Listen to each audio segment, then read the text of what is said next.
జై శ్రీరామ్. 2022 నుంచి 2024 వరకు మొత్తం 15 ప్రెడిక్షన్స్ అనేవి ప్రూవెన్ అయ్యాయి. ఆ 15 ప్రెడిక్షన్స్ అనేవి కింద డిస్క్రిప్షన్లో ఇస్తున్నాను. అవి నిజమా కాదా అనుకుంటే కనుక మీరు ఆ డిస్క్రిప్షన్లో ఆ వీడియో లింక్ ఓపెన్ చేసి చూడండి. ఫర్ ఎగ్జాంపుల్ 2024లో మహారాష్ట్ర ఎలక్షన్స్లో బీజేపీ అలయన్స్ వస్తుందని చెప్పడం జరిగింది. అది నిజంగానే జరిగింది. మహారాష్ట్ర ఎలక్షన్స్లో బీజేపీ అలయన్స్ రావడం జరిగింది. ఆ వీడియో నేను డిస్క్రిప్షన్లో ఇచ్చాను. ఇది మీరు చూసుకోండి. నిజమైతేనే నా ఛానల్ సబ్స్క్రైబ్ చేసుకోండి. కర్కాటక రాశికి అధిపతి చంద్రుడు. కర్కాటక రాశిలో పునర్వసు 4వ పాదం, ఆశ్లేష 4 పాదాలు, పుష్యమి 4 పాదాలు ఉంటాయి. ఈ నక్షత్రం వాళ్ళందరికీ నేను చెప్పే మాస ఫలితాలు వర్తిస్తాయి. ఈ మాసంలో 2వ స్థానం అధిపతి అయిన సూర్యుడు అష్టమ స్థానానికి వెళ్ళబోతున్నారు. 13వ తారీఖు నుంచి కుటుంబ పరంగా ఇబ్బందికరమైన వాతావరణం అంటూ ఉంటుంది. ఘర్షమైన వాతావరణం అంటూ ఉంటుంది. జాగ్రత్త అంటూ ఎక్కువ తీసుకోండి. సూర్యుడు, బుధుడు, శని 3 గ్రహాలు అష్టమంలో ఉండబోతున్నారు. దాని మూలంగా కోర్టు కేసులు కానివ్వండి, హెల్త్ పరంగా కానివ్వండి, ఇబ్బందికరమైన సిచ్యువేషన్ అంటూ ఉంటుంది.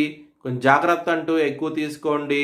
హనుమాన్ చాలీసా, సూర్య అష్టకం, విష్ణు సహస్రం పారాయణం చేస్తే కనుక చాలా చాలా మంచి ఫలితాలు అంటూ ఉంటాయి. రాహువు, శుక్రుడు 9వ స్థానంలో ఉన్నారు. మ్యారేజ్ పరంగా కొంచెం జాగ్రత్త అంటూ ఎక్కువ తీసుకోండి. 3వ వ్యక్తి మూలంగా గొడవలు అయ్యే అవకాశాలు ఎక్కువగా ఉన్నాయి. దశమాధిపతి అయిన కుజుడు 12వ స్థానంలో వక్రించి ఉన్నారు.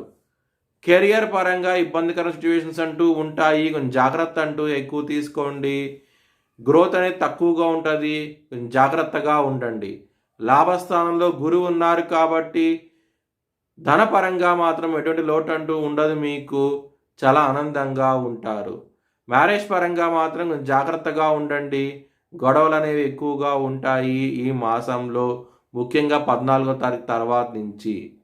ఎవరైనా సరే విదేశాలకు వెళ్ళాలనుకుంటే కనుక ఈ మాసం అనేది చాలా అనుకూలంగా ఉండబోతోంది. ఎవరైనా సరే జాబ్ చేంజ్ అవ్వాలనుకుంటే కనుక ఈ మాసం అనేది అంత అనుకూలంగా లేదు. మీకు ఇబ్బంది పడే అవకాశాలు ఎక్కువగా ఉన్నాయి. ఎవరైనా సరే అప్పు ఇస్తే కనుక అది వచ్చే అవకాశాలు చాలా తక్కువగా ఉన్నాయి. లవర్స్కి ఈ మాసం అనేది అంత అనుకూలంగా లేదు. మీకు ఇబ్బందికర సిచ్యువేషన్స్ అంటూ ఉంటాయి. లవ్ బ్రేకప్ కూడా అయ్యే అవకాశాలు ఎక్కువగా ఉన్నాయి. మీ భవిష్యత్ వివరాల కోసమై HLN జ్యోతిష్యాలయాన్ని సంప్రదించండి.